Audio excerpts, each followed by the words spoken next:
Welcome back, everybody, to another deep dive.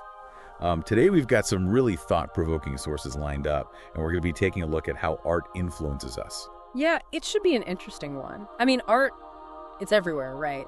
But have we ever really stopped to think about, its deeper impact? You know, how it shapes our thoughts, our feelings, even our actions? Exactly. And one of the sources you sent over that really caught my eye was Plato's Republic. You know, the ancient Greek philosopher? Yes, Plato. Yeah, he had some pretty strong opinions about art, right? Didn't quite see eye to eye with a lot of artists of his day. Oh, yeah, he definitely raised some eyebrows. You know, we often think of art as this beautiful, inspiring thing, and sure it can be. But Plato, well, he had some serious concerns about its potential downsides. Downsides. Okay, now you've got me intrigued. Lay it on me. What kind of downsides are we talking about here? Well, he believed that art primarily appeals to our emotions, which isn't always a bad thing. Right, of course. But he argued that it often comes at the expense of reason and logic. Okay, I'm starting to see where he's going with this. Mm-hmm. So you're saying that something like watching a movie or listening to a song can actually make us less rational. That was his concern. He believed that if we let our emotions run wild, especially those stirred up by certain types of art, it could cloud our judgment. So it's like we're letting those feelings, those gut reactions, dictate our actions instead of thinking things through logically. Precisely. Yeah. And Plato worried that this could lead to some pretty bad decisions, actions that we might regret later. I see what you mean. I mean, haven't we all been there? You know, getting swept up in a movie or a book and almost forgetting that it's not real life. That's exactly the kind of thing Plato was talking about, that blurring of lines between fiction and reality. He was concerned that if we're constantly bombarded with images and stories that appeal to our emotions, it could make it harder to see the world clearly and make decisions based on logic and reason. Okay, so you're saying that art can basically mess with our heads a bit. Yeah. Make us more impulsive, less rational. You could say that he was especially worried about art that depicted immoral behavior. Violence, deceit, all that stuff. Yeah, makes sense. I mean, if we're constantly seeing those kinds of things portrayed in art, could it desensitize us to it? That was his fear. He felt that art could either make us more tolerant of bad behavior or even worse, make it seem glamorous or exciting. It's almost like we start to think that those negative behaviors are normal or even desirable. Exactly. And imagine the impact this could have on young minds, those who are still developing their moral compass. Oh, wow. Yeah, that's a scary thought. So you're saying that exposure to certain types of art could actually influence people to act immorally themselves? Plato certainly thought it was a possibility. So what was his solution? Did he think we could just ban all art, like live in some kind of sterile world devoid of creativity and expression? Well, he did propose a pretty radical idea. He envisioned a society where art was carefully curated, to promote virtue and truth. Curated art, like some kind of philosopher-king deciding what we can and cannot see, hear, or read. In his ideal city, every piece of art, from music to poetry to sculpture, would have to pass a moral purity test. A moral purity test. Hmm. Wow, that sounds pretty intense. I mean, wouldn't that stifle artistic freedom? Like, who gets to decide what's morally pure anyway? Those are definitely valid concerns, and we'll delve deeper into those questions in just a bit. Okay, because this is getting really interesting. I'm starting to see that while Plato's ideas might seem extreme on the surface, there's definitely some food for thought there. It makes you wonder about the power of art and the responsibility that comes with creating it and consuming it. Absolutely. And I think that's what makes Plato's perspective so valuable even thousands of years later. It challenges us to think critically about the role of art in our lives and to be mindful of its potential impact. Okay, so we've talked about the downsides of art according to Plato.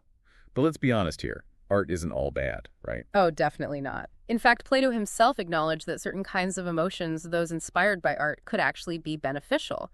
He just believed that the key was balance. Okay, balance. So how do we strike that balance? How do we enjoy art without letting it completely hijack our emotions and morality? Well, that's where things get really interesting, and we'll explore that further after a quick break. So where were we? Right. Balance. We were talking about how to find that sweet spot, enjoying art without letting it totally take over our emotions. Ah, yes, balance. It's kind of like walking a tightrope, isn't it? You need to find that perfect center. Exactly.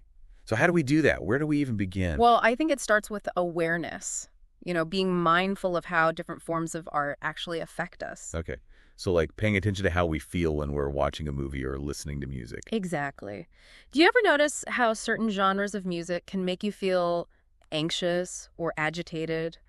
Or how some movies leave you feeling drained or depressed. Oh, absolutely. Like, I know I can't watch too many true crime documentaries before I start looking over my shoulder everywhere I go. I know the feeling. It's like all that negativity starts to seep into your real life. Exactly. It's like my mood just takes a nosedive and I start seeing the world through this dark lens. That's exactly what we need to pay attention to, those subtle shifts in our mood and energy. Once we start recognizing those patterns, we can make more intentional choices about the art we choose to engage with. So it's kind of like being mindful of what we eat, choosing nourishing foods instead of junk food that might taste good in the moment but leaves us feeling sluggish and unhealthy. That's a great analogy. Just like we wouldn't eat fast food every day, we shouldn't fill our minds with only art that offers instant gratification but lacks substance. So we need a balanced artistic diet, something that nourishes our minds and souls. Exactly. One that includes works that challenge us, inspire us, and help us grow art that makes us think, feel, and see the world in new ways. I love that. A balanced artistic diet. I'm going Yeah. to start using that. But you know what? Sometimes you just want to relax and unwind with something light and entertaining. Does Plato think that's off limits too? I don't think so. I think even Plato recognized the importance of pleasure and entertainment. He just cautioned against excessive indulgence in certain types of art. Okay, so moderation is key.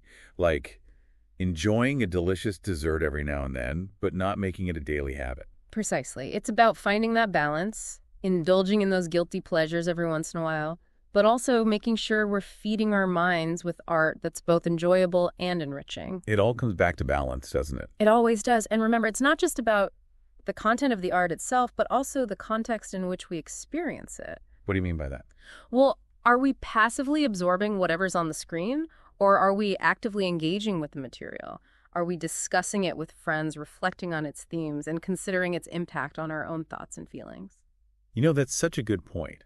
I've definitely had much richer experiences with art when I've taken the time to really dig into it.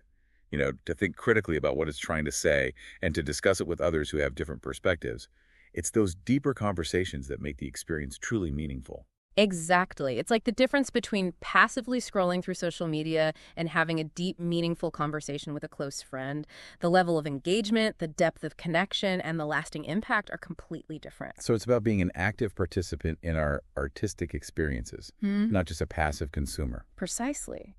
We have so much power to shape our own artistic journeys. We're not just helpless victims of whatever's out there.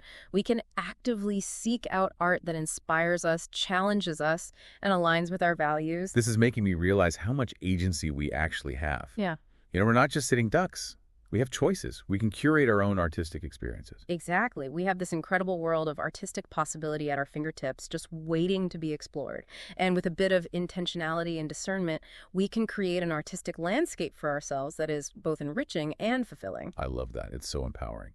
But, you know, all this talk of choice and intentionality makes me wonder, what would Plato think of our modern world? Yeah. You know, with the internet and social media. Oh, that's a fascinating question.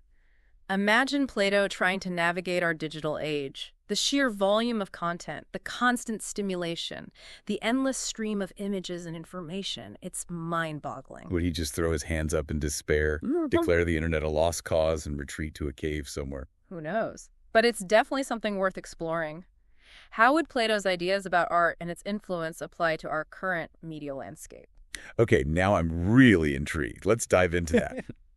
Okay, so we're back. And we're trying to picture Plato navigating our modern world, you know, with all the technology and the constant flow of information. It's pretty wild to imagine. Yeah, can you imagine the ancient Greek philosopher scrolling through TikTok or trying to figure out what a meme is? It'd be quite a sight. I know, right? Yeah. But seriously, though, all jokes aside, I'm genuinely curious about how his ideas about art would hold up in today's world. Mm-hmm. You know, with the internet and social media and everything, it's a completely different landscape than what he was used to.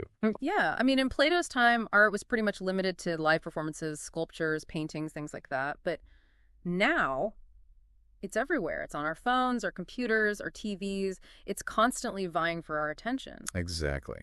And it's not just the quantity of art that's different. It's the way it's presented, too. Yeah. You know, with all the filters and editing and carefully constructed online personas, it's hard to know what's real and what's not. Yeah, that's a good point. I mean, Plato was already concerned about art's ability to distort reality. But imagine what he'd think of the internet, where people can curate these perfect, idealized versions of themselves and their lives. It's like that saying, right? Don't compare your behind the scenes to someone else's highlight reel. Exactly. And I think that's where Plato's emphasis on reason and critical thinking becomes even more important. We can't just passively absorb everything we see online. We need to question things, analyze them, and form our own opinions. So it's like we need to develop a kind of digital literacy, a way of navigating this online world with discernment and a healthy dose of skepticism. Absolutely. We need to be able to filter through all the noise and identify the messages that are worth paying attention to, the ones that align with our values and help us grow. And I think that ties back to what we were talking about earlier, about taking responsibility for our own artistic experiences. We have the power to choose what we consume, what we engage with, and what we let influence us. Exactly. We're not just helpless victims of the algorithm. We can actively seek out art that inspires us, challenges us, and broadens our horizons. And the amazing thing is with the internet, we have access to a wider variety of art than ever before. We can explore different cultures, different time periods, different perspectives. It's truly incredible. It's like having a global art museum right at our fingertips. And I think Plato would appreciate that. His idea of an ideal society was one where knowledge and beauty were valued and accessible to all. That's a good point. So maybe instead of being horrified by the internet, Plato would see it as an opportunity, a way to spread knowledge and understanding across the globe. It's definitely possible. I mean, the internet has its downsides for sure. But it also has the potential to connect people, foster empathy, and promote cross-cultural dialogue. And that's something worth celebrating, I think. Yeah. This idea that art can transcend borders and bring people together. Absolutely. It's a powerful reminder of the universality of human experience. Regardless of our differences, we all share these fundamental emotions and desires. And art has a way of tapping into that shared humanity. This has been such an eye-opening conversation. I came into this thinking we were just going to be talking about Plato's ideas about art, but it's turned into so much more than that. It's really made me think about the role of art in our lives and the power it has to shape our thoughts, feelings, and actions. Yeah, me too. And I think that's the beauty of philosophy, right? It's not just about memorizing theories or arguments. It's about using those ideas as a springboard for deeper reflection and self-discovery. Exactly. So as we wrap up this deep dive, I want to leave our listeners with a question. What role does art play in your life? How does it influence you?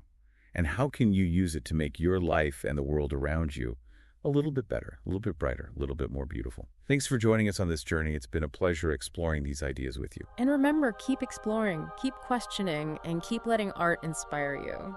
Don't forget to subscribe, share this episode with your friends, and leave us a review. We'll see you next time for another deep dive.